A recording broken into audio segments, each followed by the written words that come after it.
Welcome everyone. Today, Professor Swati Sarkar from Azim Premji University, will be telling us about how fun can school math be. So Swati, on to you. Please go ahead. Okay. So during the first part of my talk, I'll talk about this problem and the explorations, which was a decade-long journey personally for me. Hopefully that will have various shades which happen in a mathematical exploration. And in the second part, I'll talk about school mathematics. In fact, this particular explorations came out of school mathematics textbook. And then I would like to end with an appeal, which I hope will be lucrative to at least some of you. Okay. So where it started, okay. So there was a change in West Bengal State textbook for class 6. This was the problem that was given. And the triangle changed from an acute isosceles to an equilateral, after a year. So that kind of, triggered some thoughts, why was it changed? Obviously, it's doable with a equilateral triangle. You can connect the midpoints of the sides and you try to fold it up and you will get a regular tetrahedron. So if we repeat the process, take any triangle, find the midpoints of the sides, join them to get 4 congruent triangles, and then we try to fold up the outer 3. Won't all triangles result in a tetrahedron? Okay, so it felt like a legitimate question. Now, so the next part was, okay, so how many types of triangles are there, right? And typically, whenever you ask this question, people always think, oh, sidewise there are 3, angle-wise there are 3. But rarely do I see that they combine this to figure out total how many possibilities are there. So this is something that we had already, discussed and we had figured it out. Okay. So this is obvious, right? You kind of make a lattice out of it. And equilateral can only be acute, right? So, so obviously you get 7. But within acute isosceles, there are actually 2 subclasses. Let me ask, can you figure out what those subclasses possibly be? Any thoughts, anybody? Right triangle and a non-right triangle? No, we are talking about acute isosceles. So they cannot be right. Oh, acute, I see.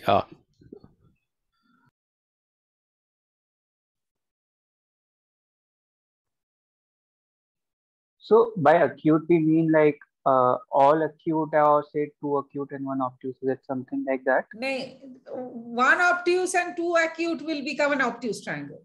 So for acute, you need all 3 to be acute, or you need the largest angle to be acute.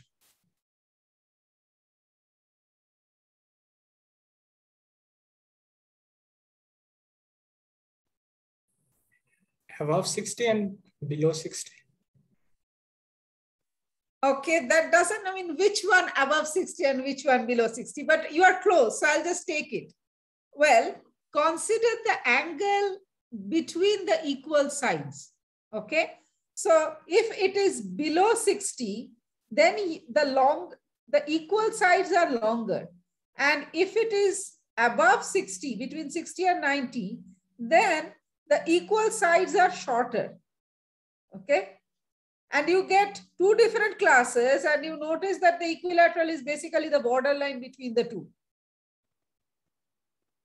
Right? So very simple, but it helps children develop their logical capabilities and thinking of all different possibilities that can be, which I believe is a gift that comes from studying mathematics. Okay, look at all possible situations, what all can there be, and so on and so forth. Set theory in particular helps thinking in that line. Okay, so total we have 8. Okay, so I'm not showing you pictures here, but so there are 8 triangles. So I tried to, do it with all 8 triangles. And it was very interesting. First of all, it was not a success with everything. So the next question is which ones will give you a tetrahedron and which ones won't. Now, this is a question I have bothered many people, children, teachers, teacher educator, mathematicians across the board. So I'm going to bother you also. Let's see. Any intuitive guesses? Anybody? So just to make sure that I understand the question, what you have is that you have joined the opposite vertex with the midpoint of the opposite side, and you have these. Okay, by the power of annotate, this is what I mean. So you take any triangle, you find the midpoints, okay? And then you join them, okay? Now you fold up these and try to get a tetrahedron, okay? So for which kind of triangles will it work and for which kind will it not work? In which cases will you not get a tetrahedron? In which cases you will get?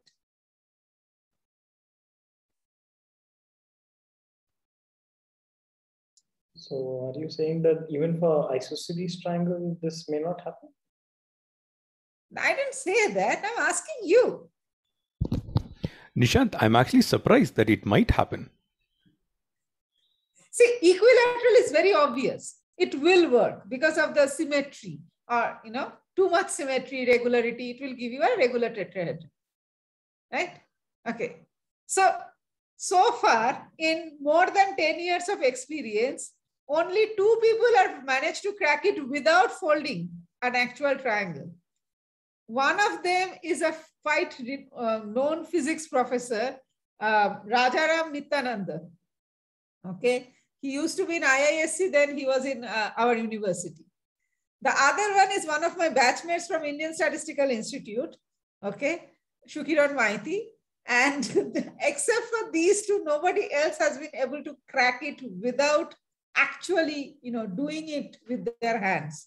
Okay, but here we go. Okay.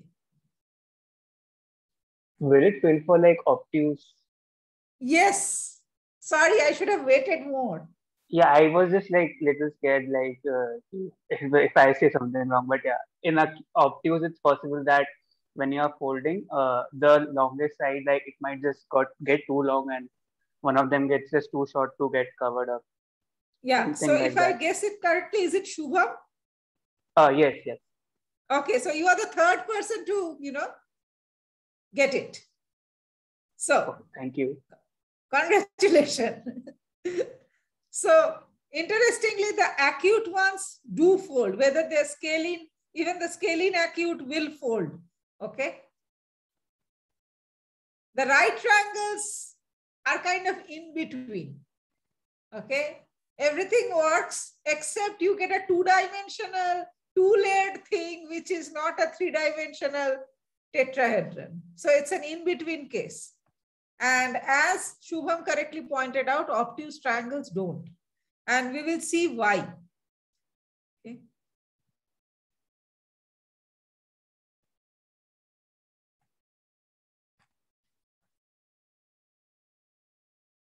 So this is the main idea. Okay, see, I have leveled the angles. And when you try to fold, this is what happens. Okay, the outer 2, the smaller 2 triangles, they are not enough to cover the big one, the largest one. And it's an if and only condition for obtuse. In case of right triangle, it's exact. That's why everything matches up, that the gap is not there, unlike in obtuse. but it's a borderline case. Everything just, it's flat. And of course, it works for acute. What I found very interesting is, okay, so this is like, my discovery 10 years ago, more than 10 years ago. And so I felt like this was an activity in textbook, and it can bring out this angle-wise classification very nicely. Okay. So does this remind you of something? This inequalities?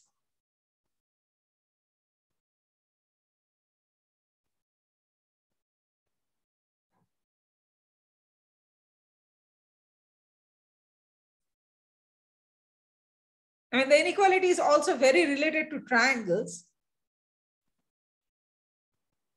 Pythagoras? Hey, not so, it's something even much more basic than that. The sum of two sides is bigger than the third side. Exactly. I mean, there's an eerie similarity to triangle inequality. You replace the sides with angles, it's when you can get a tetrahedron or not. Okay.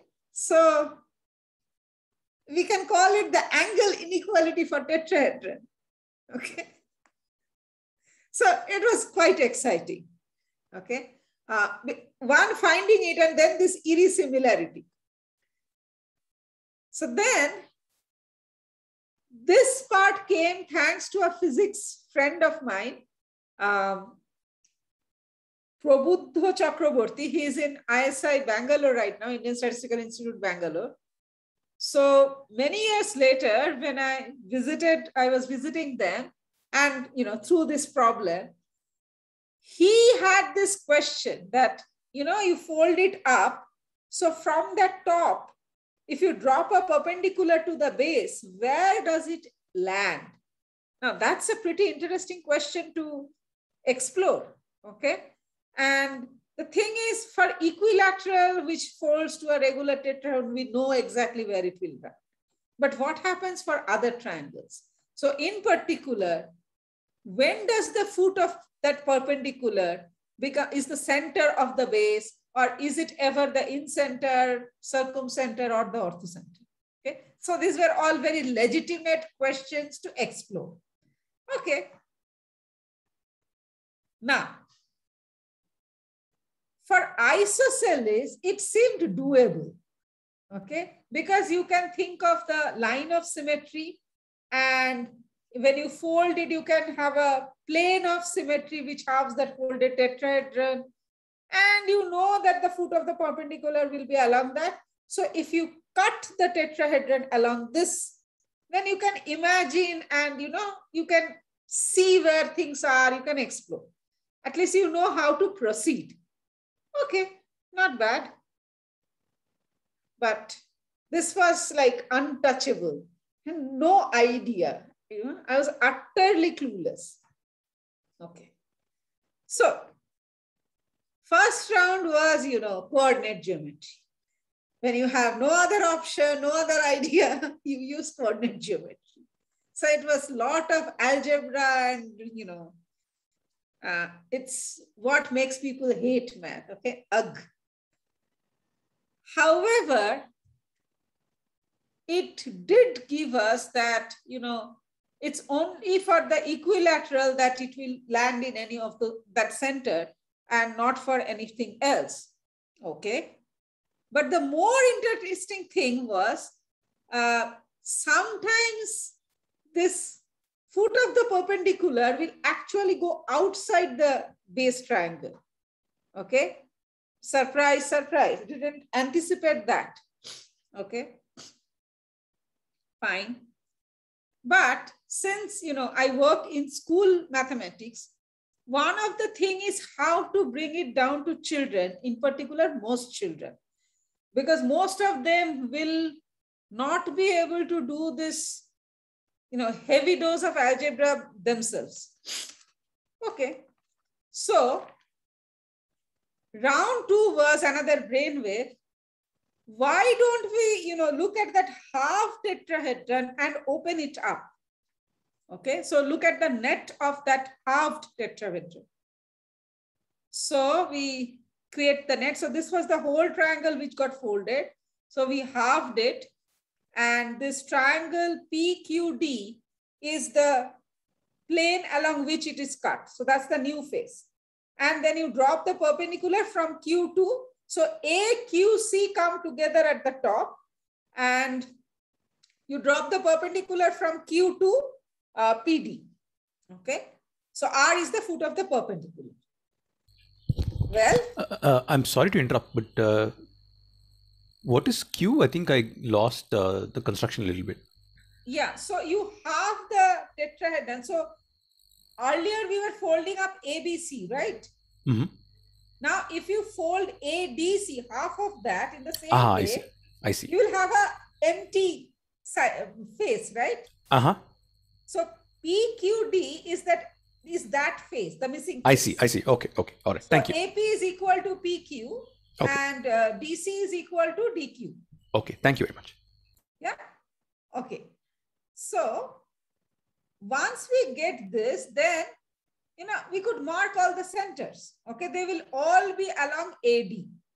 Okay, isosceles the advantages, and we could use GeoGebra, right?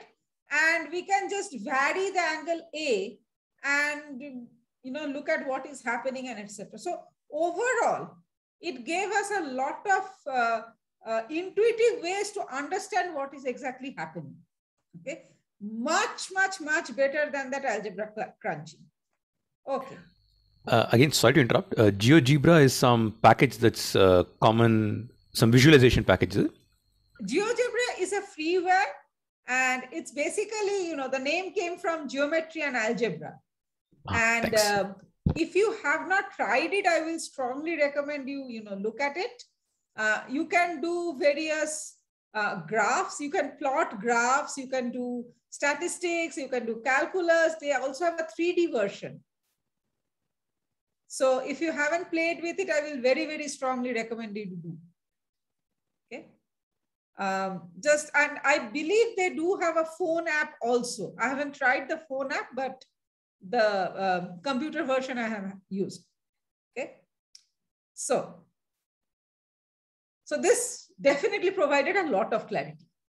In particular, it actually made it very clear why this foot of the perpendicular coincides with all these centers for equilateral only, and why it doesn't do that for when it is not equilateral. Now, I'm not going to spoil the fun for you. This first part is already captured in an article, which I have already shared with Nishant, right? So you can read it there, or you can, try it yourself. Okay. So, and it also made it very clear when this foot falls outside the base. Okay. So for example, in this case, it will be inside. Basically you look at angle QPD, and in this case, it will be outside. The foot will fall outside.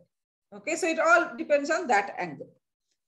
Okay, and all the findings here were really corroborating with the algebraic treatment, but this made more sense. It was very clear, right? Okay. Then what happened was a lucky mistake. Okay. So I was playing around instead of finding the orthocenter. So basically I had plotted the orthocenter of the triangle ABC.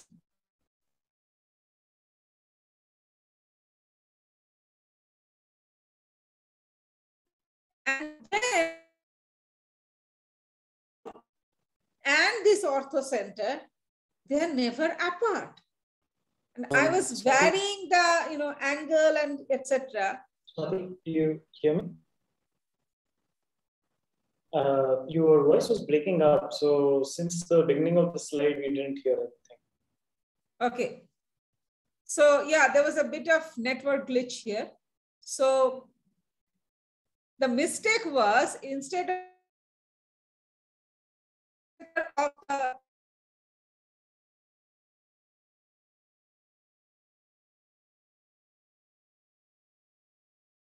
then it turned out that this foot of the perpendicular, which I usually mark with R, was superimposed on the orthocenter. And no matter how much I was... Your voice cut out right in the beginning of your explanation and then we heard nothing again. I'm so sorry. That's okay. So maybe I can draw. Yeah. So I wanted orthocenter of this triangle. I have a question. I was going to ask you initially. Could you remind at least me what the orthocenter is? Okay. So I can do that. So you have any triangle, you draw perpendicular. And this is orthocenter O. Oh, thanks. Okay. So I was looking for the orthocenter of this base triangle, okay, which was DEF. Oh, no, sorry, D will be here. D, E, and this should be F.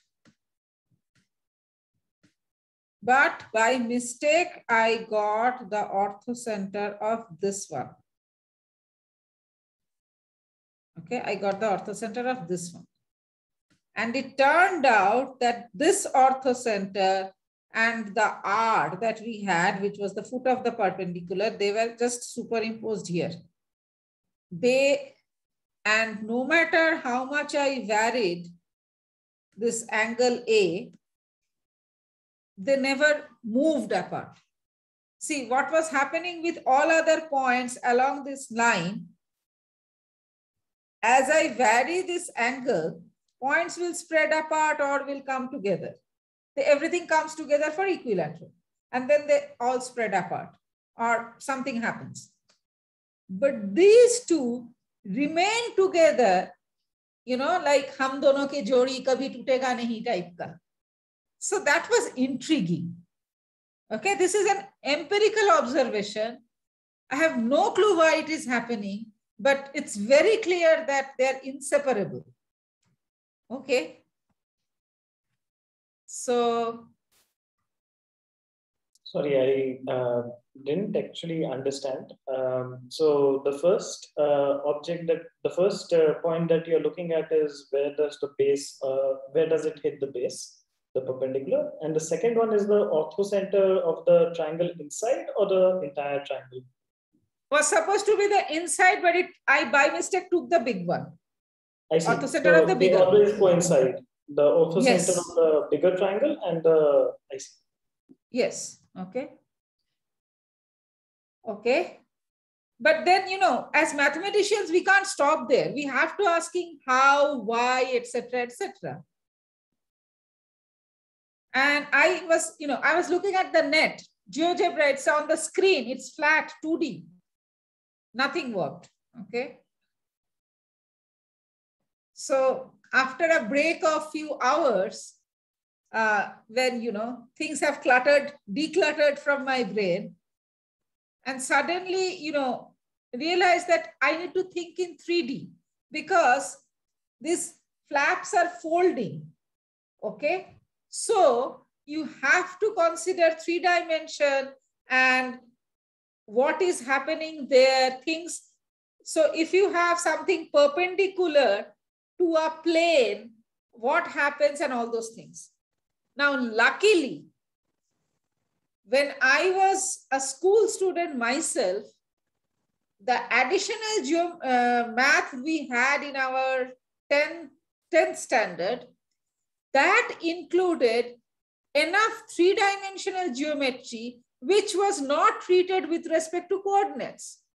Right now, those who are in school, the serious bit of 3-dimensional geometry that they see, you know, with the axioms and that axiomatic structure, that's more or less in class 12 and purely coordinate geometry. But what we had was very different, okay? That kind of helped figure out what is happening and give the reason why it had to be the orthocenter. Okay. Okay.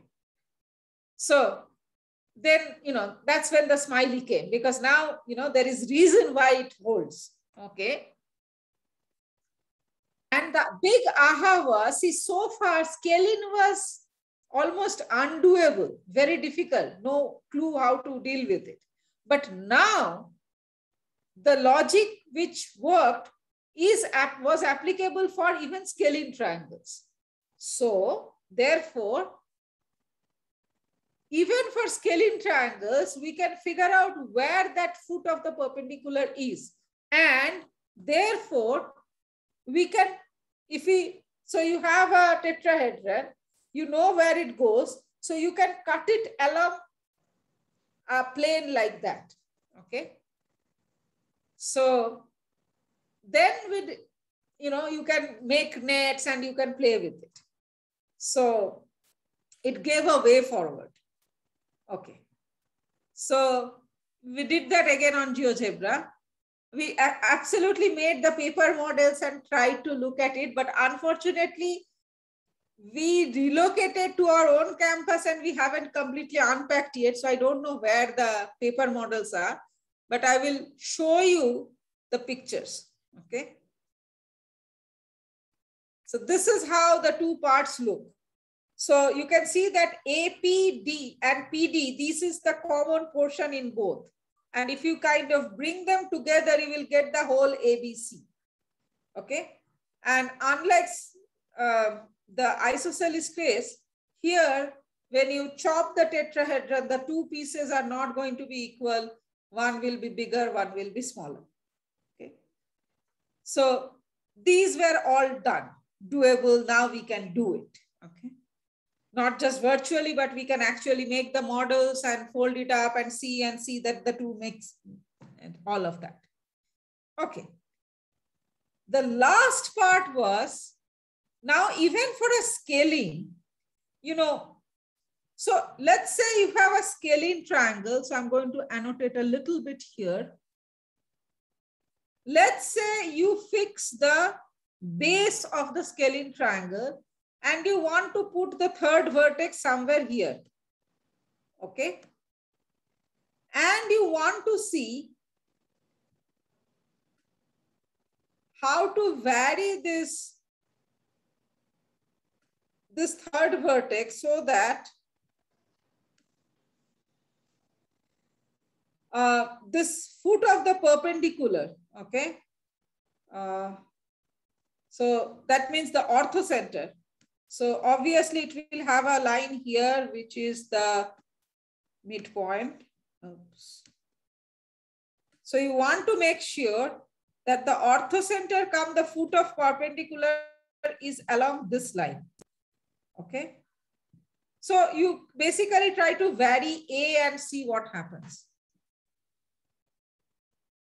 That actually led to the last bit on what will be the locus of A if you fix B and C. Okay, I think that's okay to have that. Oops, sorry. Okay. So this is how the locus kind of looked. Okay. I mean, so first time, yes. Is it a parabola or? It's not a parabola. It is an ellipse.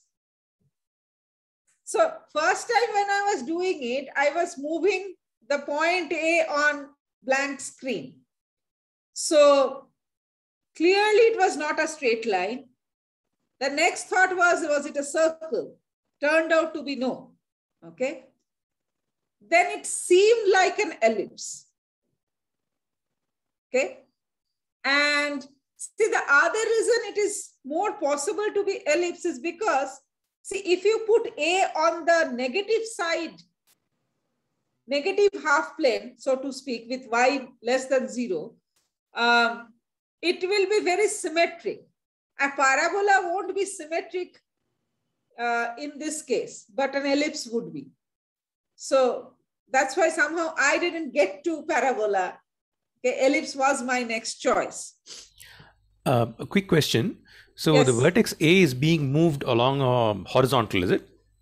It's basically moved freely to an extent. It's moved freely so that there is certain restriction, but it is moved so that BC remains the largest side. I see. But you still get a locus for the object you're interested in? Yes, basically the idea is to keep this TOD right angle. Okay. I think I'm also a little confused. So FE is the line joining the midpoints of AB and AC. Correct. And then what is the one which is moving along this line FE? It is the O is the orthocenter. Yes. I see. So you're moving the orthocenter along FE and you're trying to see how the trajectory of A changes. Yes. Okay. So is FE fixed when A is being moved? No, it will change. See, that's why you move A and you see how the rest move. Okay. And so, circle was a no and it seemed like ellipse. Okay. But then, so, you guess what the ellipse is going to be. Okay. I mean, you guess the minor axis is pretty obvious, or the major axis and then the minor axis, and you kind of get the ellipse. And then you make A on the ellipse and then you see if it always generates O on the midpoint. So that also worked out. But that means that one way, so ellipse implies foot is going to be on the edge. Okay. So foot is not going to be outside or inside, but on the edge. But in mathematics, we are often interested to show if and only if. So we need to do this way arrow also, right? So that was the last part. And this is a rough outline of the proof. And all it requires is some coordinate geometry and nothing much. Okay. So you remember how this was drawn. So we had the triangle and then we got the midpoints. Then the orthocenter was somewhere here, let's say. Then you basically join this. Okay, and this comes down straight. And then so this is A, E, B, C, F, which we don't need. This is P. And AP is, okay, so this point is T. So AP equals TP and DC equals TD. Okay, otherwise you will not get the net.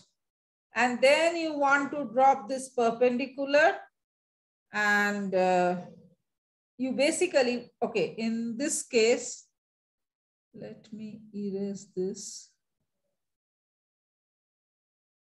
In this case, you want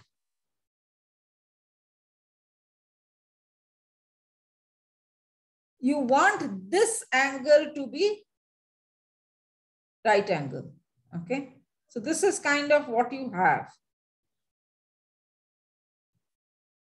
Okay, and these are what you have. So you fix B and C to be some, along the x-axis so that D is origin. I mean, that just simplifies life. And you let A to be P by Q. And so therefore you find out what is P. Okay.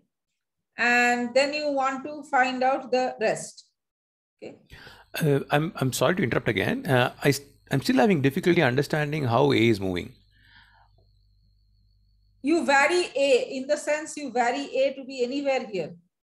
Anywhere. So you're saying A moves in like an open set in the plane? Kind of. So but you still get a curve as a locus for this point of interest? Okay, I think it's better I show you my GeoGebra. Okay, so just give me a, okay, I need to close the annotate. So I sort of just imagined P moving on a straight line and the... No. So then I also misunderstood this. No, I guess I have to show you the toy. Wait, 1 second. Okay, I have opened everything except for the GeoGebra. So just give me.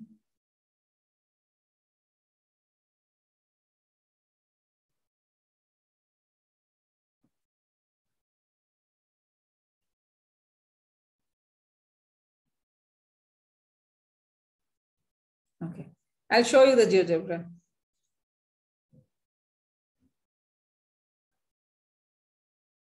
You might be just sharing the application right now. Yeah, I'm just waiting for GeoGebra to open. So, sure. Okay, now it is here. So I'm going to reshare. Okay, so, okay. Now the thing is this small, the first green circle that you can see. Okay.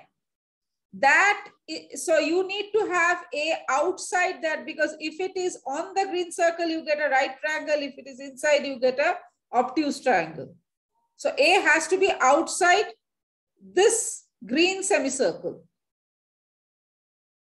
Okay. This other green circle is just to ensure that A is, so BC is the largest side. That's all. So between the two green circles, no matter where A is, the point of interest lies on an ellipse. Right. So I'll see, you can see that it has gone outside now. Mm-hmm. Right. And here you can see it has gone inside. So this is where it is exactly. So this is what I did. Okay. So something like this, right?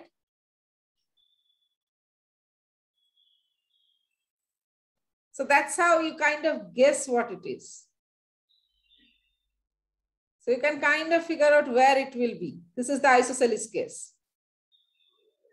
Okay. And then you see, okay, it is going to be like this. So you know that it is coming down to here. So it cannot be a straight line.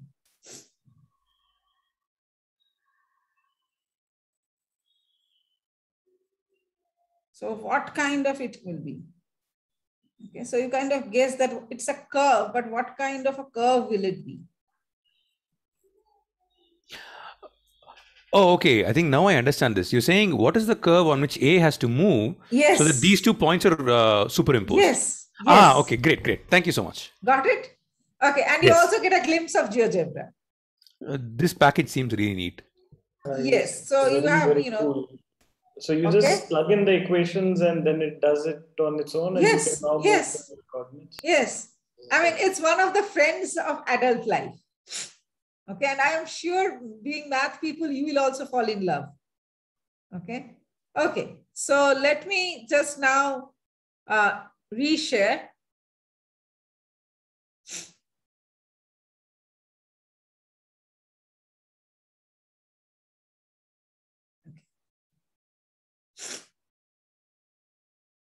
So it turned out that, you know, if you do this, and it's not very hard algebra, you are basically trying to eliminate x and y, and that you get an equation with respect to P and Q, and it is an ellipse of equation of ellipse. Okay. So that completed it. So when I spotted this problem in West Bengal textbook, that was around 2008-9. Okay, 8 was the first time, and in 9 they changed it. So 2009 it started, and this proof came in January or February of 2020. So that's why it's like a decade-long journey. Okay. So can I ask a question? Yeah. So the author center is a well-defined object even for triangles which are obtuse. But one characterization of an obtuse angle triangle is that the author center falls outside the triangle. So is there a significance with respect to folding yes. when it comes to... Yes. Yes. Okay. See, obtuse triangles really make your life hard. The circumcenter is outside. Orthocenter is outside. Okay. And acute, everything is inside. And then in between obtuse and acute is the right triangle. Okay, where it's neither inside nor outside, it's on the borders. So the orthocenter is basically, the vertex where you have the right angle. And the circumcenter is midpoint of hypotenuse. Okay, so you see this kind of, this transition, it's a continuum, right? Acute, right, obtuse, if you just vary the angle. But these are some of the things which are there in school mathematics, but nobody threads it together to help children see, this is what is happening. You see, this is what is happening with acute, this is happening with obtuse, so right has to be something in between. Okay, I mean, we talk about positive and negative and zero being the boundary, but similar things happen in geometry also. There is 90, more than 90 and less than 90. And what are the ramifications of it? So these are some of the things which should be explored, and with things like GeoGebra, with more schools, getting into computers, with the government proactively pushing for that, the opportunities are quite huge. Okay. And that's exactly where it takes it to the next one. So first of all, if we look at just this problem, it has kind of 4 parts. The first part is in class 6, which we call upper primary, or, now if you look at National Education Policy 2020, then it's called middle, okay, middle school.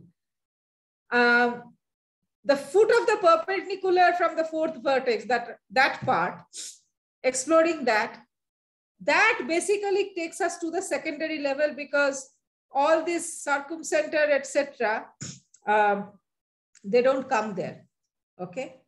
And then the rest is higher secondary, where math has already become optional, okay?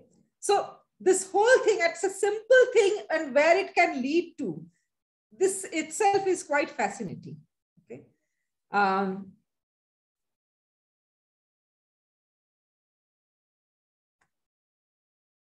So this is one of the, bigger piece of excitement or bigger exploration, but there are many such explorations and treasures in school mathematics, and even at the primary level, okay? And they're quite interesting, quite appealing, okay? Unfortunately, this is the reality, and especially in light of the second one, okay? Textbooks have tried, but without adequate teacher preparation, doesn't work. So there are a lot of issues. Some of it is a case of people issues, in the sense that most teachers have never tested math in the proper way. They know math as a list of rules, very ritualistic something, which is exactly the opposite of what math is, okay? And yeah, I strongly recommend all of you read Lockhart Laments, especially the first part, which has the nightmares. The other thing is, those who are good in math, they don't come back to school math, usually, okay? And even when they try to do something with school children, etc., it's class 11, 12, because 11, 12 syllabus, etc., is pretty closely connected with UG level, undergraduate level, okay? So that's a problem. And the issue is then those who are left, I'm not very sure how much they befriend math. Okay, how much they play with math. Okay, and playing is super duper important. The second issue is with respect to nature of math. It is abstract. Okay, and math starts so early. Science doesn't start in class 1. Science now starts in class 6. You have EVS, which even starts in class 3. Okay, but math as math, not calculation, not numbers, it as mathematics starts in class 1 or even earlier. Okay, I mean, this whole abstractness of numbers. Can you show 3? I mean, you can show 3 fingers, you can show 3 markers. Okay, if you write this, that will be the symbol of 3. It's not 3 itself. So this whole notion of 3-ness is fairly abstract. Okay, but even then, primary math is still doable because it's very related to life. So children pick it up. Okay, but as they grow older, it becomes more disconnected from life, day-to-day life, from everyday needs, etc. And many children lose interest. Why do we need this? Why is it important? And they don't have any choice in Indian curriculum. Okay, so unless the teacher is inspiring enough and is able to answer their whys, there's a lot of loss of interest. Okay, this is a very, very big problem. Okay, it's very worse because as far as school education is concerned, at least the parents are seriously interested in their children's learning, if nobody else is, mostly. And children usually, if they learn something, they're into it. They get corrupted by adults later on, but usually they're hungry for learning. Okay, they want to learn. Teacher education is no stakeholder, statistically speaking, is seriously interested. So it's a tough thing. And changing the hearts and minds of adults is a tough thing. We all know that, right? And we have looked at the math portion, it's not good. Second thing is, inertia of large systems. Textbook wise, it is easier because it's centrally done, etc. Okay, one shot, do it, done.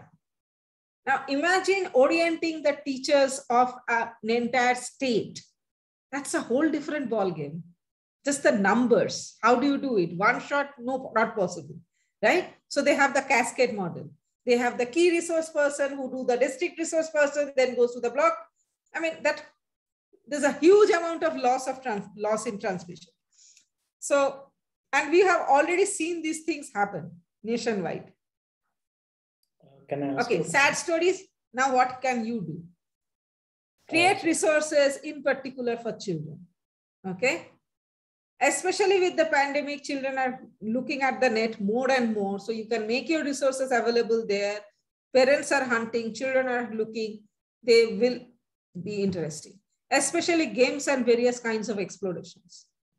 Okay. Lot of meaning making, like they know many things formula wise, definition wise. What does it really mean? What happens if you remove one part of the definition? What goes wrong? Okay, these kind of little things. How do you play with this? Why is this part very important definition? Why is that part not needed? Okay, so a lot of those things are needed. And this is the most lucrative offer I can give you. Okay, create proof without words. I'm not sure how familiar you are with this, but these are basically visual proofs where the picture speaks for itself. Okay, that's why proof without words. I now have begun to believe that all the number related proof results that are there. For example, you have all heard of Gauss's famous story, right? This teacher asked him to add 1 to 100 and he did it in few minutes, right? Now that can be converted and has been converted into a proof without words. Okay, you basically make a staircase and then you add another staircase reversed and you get a rectangle. You calculate the area of the rectangle, divide by 2. Okay, So similar proof without words are very, very useful and needed. They make math reachable, graspable for a large majority. And frankly, even for known results, when you get to proof without words, it gives you a kind of creative pleasure which poets and musicians, etc., can get. It's almost like creating a piece of art. The challenge is you cannot use all the tools that you know. You have to use only what syllabus is allowed. So if you are developing something for primary, you cannot use any algebra. Okay, so that's how you need to think. Okay, so use minimally what you need to do. So think minimalistically. Okay, which of course is quite good in terms of math. And you need to make it a step-by-step discovery for children, do it that way. And avoid, giving them hints and telling them now do this as a prescription, okay? So that itself is not easy. We as adults are very fond of prescribing, okay? And visual arguments. Now, I will end with 2 exemplars, okay?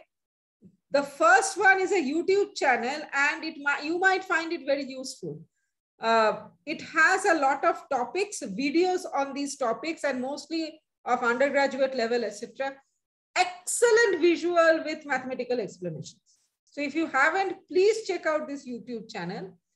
Math with Bad Drawings is a lot of blogs with lovely cartoons and funny ones. Deals much more with school mathematics, but you will find many things of interest to you as well. Okay, so these are 2 people. I remember the name for Math with Bad Drawings, Ben Orleans. I don't remember the name of the person who set up 3 Blue 1 Brown. Okay, they are basically making math extremely visual and accessible for a large majority of people. And with that, I end. Sorry for going over time. No, actually, we started 5 minutes late. So thank you very much, Professor Sarkar, for the wonderful talk. We can all thank her together.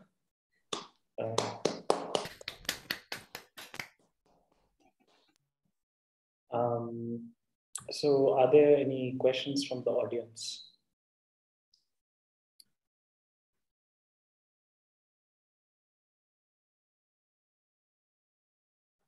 So I had a question.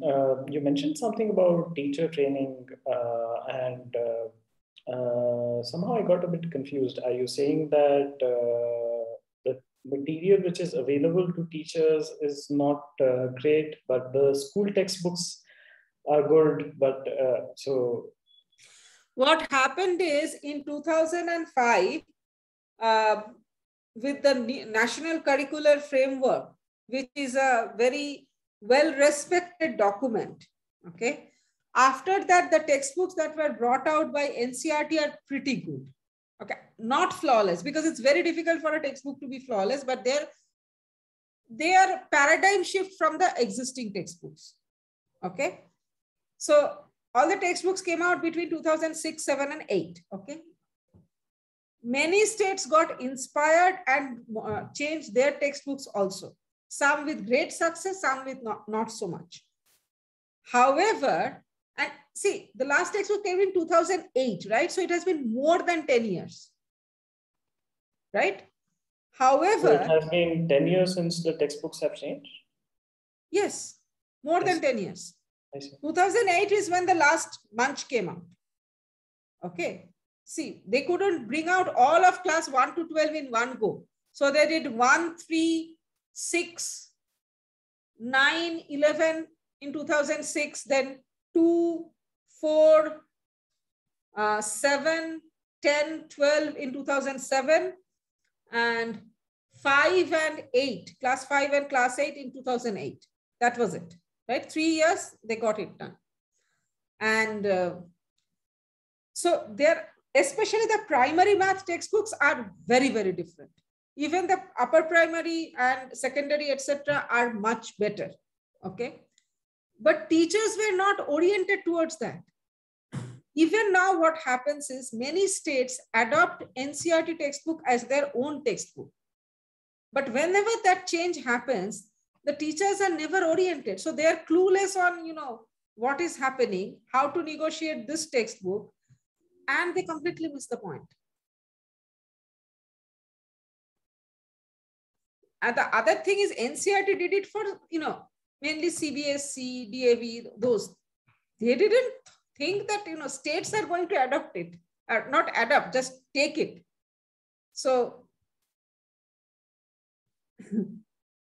it's way more effort to orient so many teachers, even if you look it from a state perspective. So usually not much effort is put in that. But the new teachers would probably know the material better. Yes and no. First of all, most of the new teachers enter a set practice, right? There are other teachers in the school. So even if you enter with a lot of passion, lot of willingness to do something, the other teachers may drain your enthusiasm until and unless you have a very supportive principal, which doesn't always happen. Okay, sometimes it does, but it's more rare than we would like it to be. The other thing is teacher education, as I said, the ones who are going through DLED, BEd, that math portion is not good. So you haven't tasted math in your life as a child. You don't get a sense of what math can be as a student teacher. So then what happens? Fortunately, the silver lining is the teachers are more aware. They have smartphones, so they can go online at their will. In many states, we have WhatsApp groups, there are Facebook groups, etc. And so teachers have started forming communities on their own, sometimes with state initiative, etc. And there are positive effects of that, but needs somebody to moderate, etc. It's not organic. So now is a good time to, do something because there are takers. So does APU also, hi, this is Shrikar. So does APU also contribute to content creation for teacher training? Yes and no. So we do. In particular in math, we have a magazine called At Right Angles, which comes out 3 times a year. So there we try to publish good stuff. Everything is available online. So, you can take a look. You can send me an email and I can, show you what. No, I'm aware. I follow At Right Angles. Yeah. So the other thing we have is something called Math Space, which we have yet to unpack right now. And there we experiment and play with math a lot. Okay. We make manipulatives, models, etc., etc. So, and many of the learnings we have, so we try to put it in public domain so that it can benefit many people. Also, we have helped Sikkim government to bring out their own textbooks, class 1 to 5, and those are available online and they're in English. So those are also something you can take a look at. There are other states from Northeast which have approached us. We are working with them, but not as intensely as we did with Sikkim.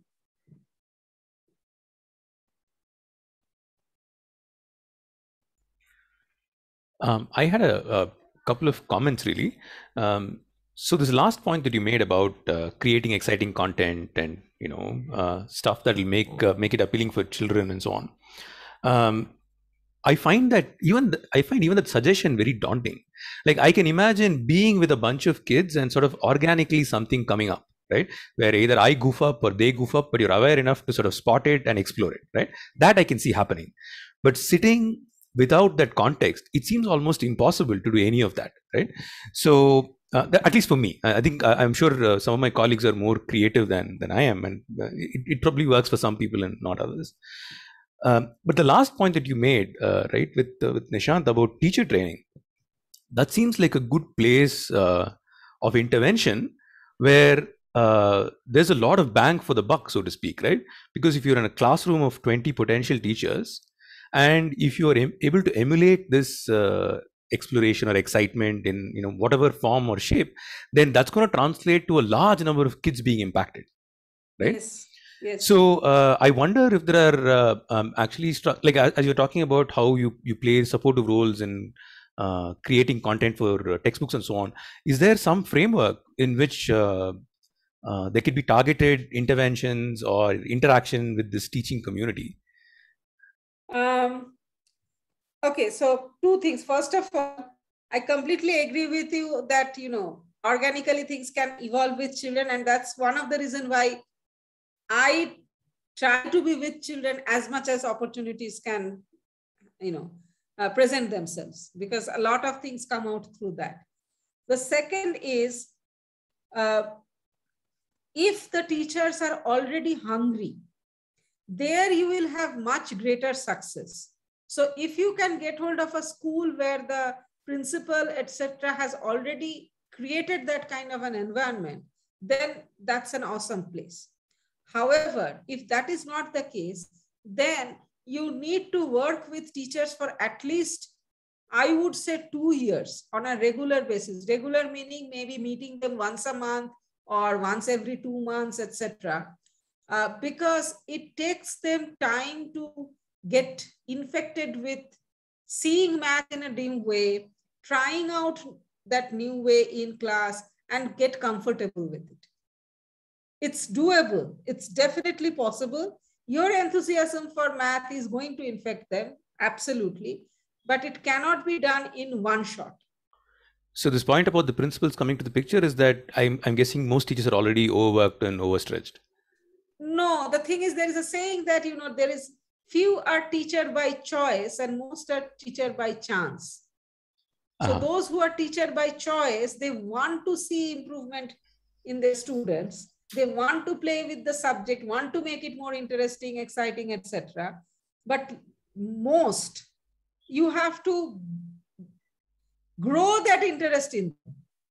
Mm-hmm. And that takes time. Fair enough. Thank you very much for the nice talk and your comments. Can I ask one quick question? Please. I guess it's not really quick. This is Amit Apte. Hi. Yeah. So I guess you said a little bit that the students start losing interest because the math doesn't connect to what they do in their life. Is there any effort in developing textbooks that actually touch upon that aspect? And I think it's an extremely difficult task, I can imagine, because coming up with artificial examples is not the way to go. But how to find math in actual real day-to-day life is not easy. And are textbooks being developed, or are there groups trying to develop material for textbooks in that direction? See, this problem is more acute at primary level. A lot of work has gone in. Okay, if you look at NCERT and Sikkim textbooks, you will see, and other textbooks. Okay, probably the Tamil Nadu textbook will also be, the latest Tamil Nadu textbook will also have that. Again, all primary. The moment you try to do upper primary, middle school onwards, 6, 7, 8 onwards, at the state level, people with a solid understanding of math often is lacking. If they understand math, they're extremely old school. So this whole thing about, okay, for example, congruent triangles. Where do you see congruent triangles? I mean, geometry is one of the tough portions to bring down to real life. Okay, I'm not saying it's impossible, but the kind of departure it needs from what is happening right now requires a lot of effort at many levels. Lot of experimentation is needed, and then you, with successful experimentation, you need to then make a case and convince a critical mass of decision makers to make those changes happen and follow through so that teachers are also familiar and it works. Yeah. Okay. Thanks. Algebra is relatively easier because you apply algebra to real world problems. But geometry is the most difficult one, so to speak. Yeah. And what about statistics? Has it at all percolated to? Okay, so statistics is even worse than mathematics in the sense, those who know statistics, okay, I mean, I'm myself from Indian Statistical Institute, so I have had more than fair share of statistics, okay. See, you get the test of statistics when you do inferential statistics, hypothesis testing, etc., etc. The theory behind that lies with central limit theorem, which in my college, Indian Statistical Institute, some of the professors used to say that in BStat, you don't have the maturity to understand central limit theorem, right? So it's a master's level concept, okay? It needs complex number and complex integration, blah, blah, blah, all those things. Okay, without central limit theorem, how do you make people in math education understand or get to the inferential statistics part? Okay. Second, those who are in math education, their understanding of statistics is extremely limited. It is only to the descriptive part, mean median mode. And they don't even know how mean median mode connects to the graphs, blah, blah, blah. So overall, if you look at the statistics portion, statistics probability portion of the curriculum from class 1 to class 12, that is the most pathetically done portion in the entire syllabus. Okay. And I'm seeing it with my kids. Yes. Yes. That's why. Yes. So, I mean, I can suggest, but I don't know who is listening. Okay. And who will understand it. Because math people still may come back.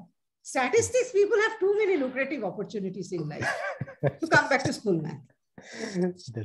That's true. Yes. So,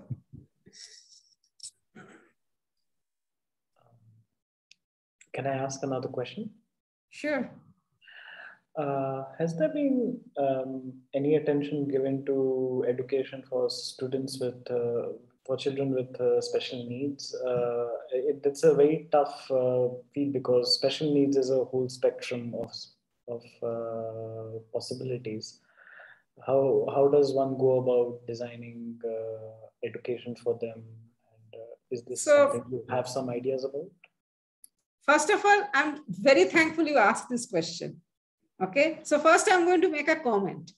There are different kinds of disability, right? And some of the disabilities are conducive to math. Some autistic children, high functioning autistic children are actually usually good in math. Okay. And on the other hand, I did experience getting in a classroom and seeing a blind student there. I was completely unprepared. Okay. This was class 7, I believe. And he had a Braille geometry box. Okay. And he could, that day I was planning to do something on symmetry and he could manage very well. Okay. He was a bright kid.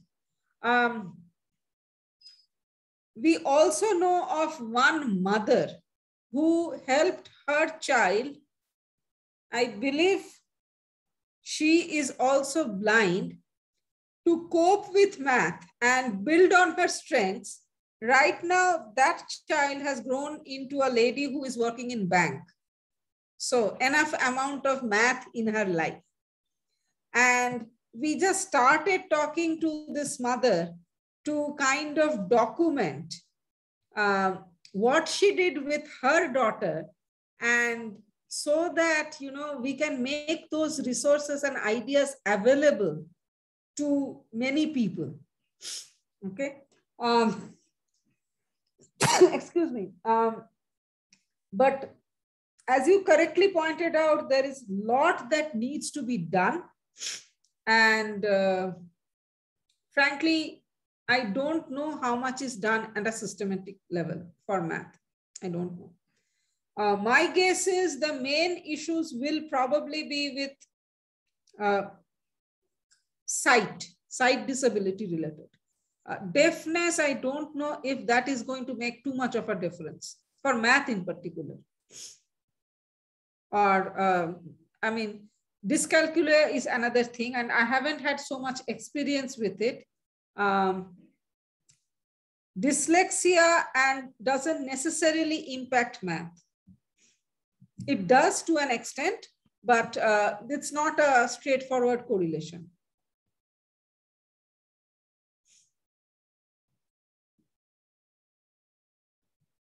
I see. Thanks a lot. The reason why I asked is I come across these problems quite often, some in the family, some among the friends. And what I've understood is that there's no central mechanism which is at all present for such Not cases. yet. I know someone who has cerebral palsy, and there's nothing. It seems that there's nothing in the system for them, and that's why I was. Yeah. See, I mean, the way I would like to approach math in general, I'm also a Montessori kid, and Maria Montessori worked with both children with disability, and through her methods, they all outperformed normal children, right? So what I have understood now that I'm on the other end of the table, I can see what she did. And I'm trying to understand the principles and apply them in my own work. And what I basically understand is, start from the basics.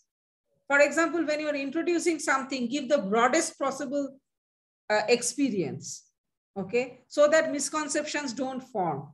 Use movement, use concrete objects, okay? So that they build it up. So if things are, again, if you start from meaning making, not like this is a rule, but rather let children construct the rule themselves, right? And in math, you can do it. It's axiomatic by nature, right? So other than the basic axioms and definitions, everything can be rebuilt. It can be rebuilt by children. And,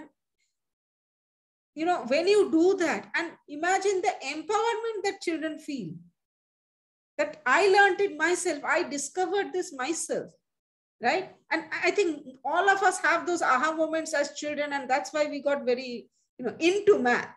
So the moment those things come to, most children, any children for that matter, they start enjoying the subject.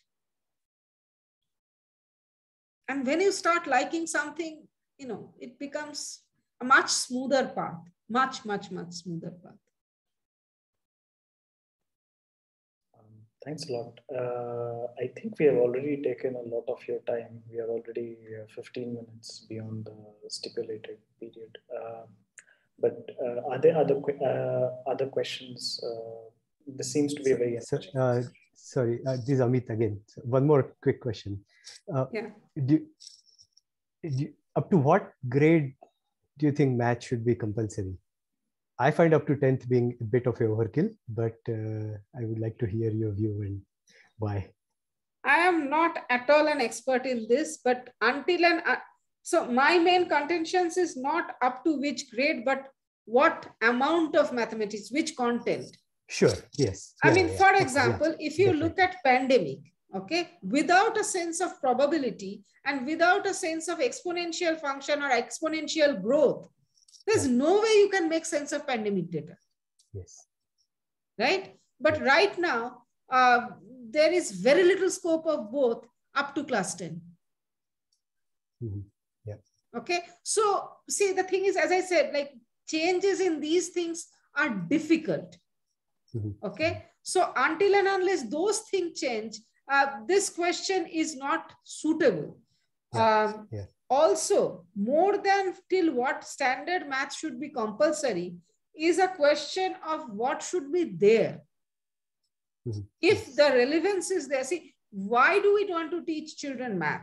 Okay, if we are clear on that, then the other argument that came a long time ago, around 2005, why we shouldn't have a math basic and math advanced, is that we are a very casteist society with a lot of inequality in our DNA almost, right? So the moment we create this bifurcation of math basic and math advanced, certain children will be prevented systematically from taking math advanced, whether or not they like it are capable of it. Mm-hmm. Yes. And that was a very valid argument at that point. Yeah, yeah. I don't know whether that argument remains as valid today. I really don't know. Mm-hmm. Mm-hmm. Yeah. Okay. So that's, you know, the unfortunate state of our society. Yeah.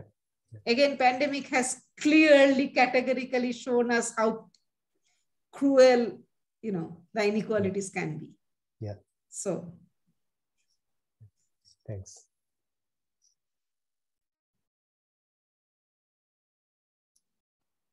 Are there other questions?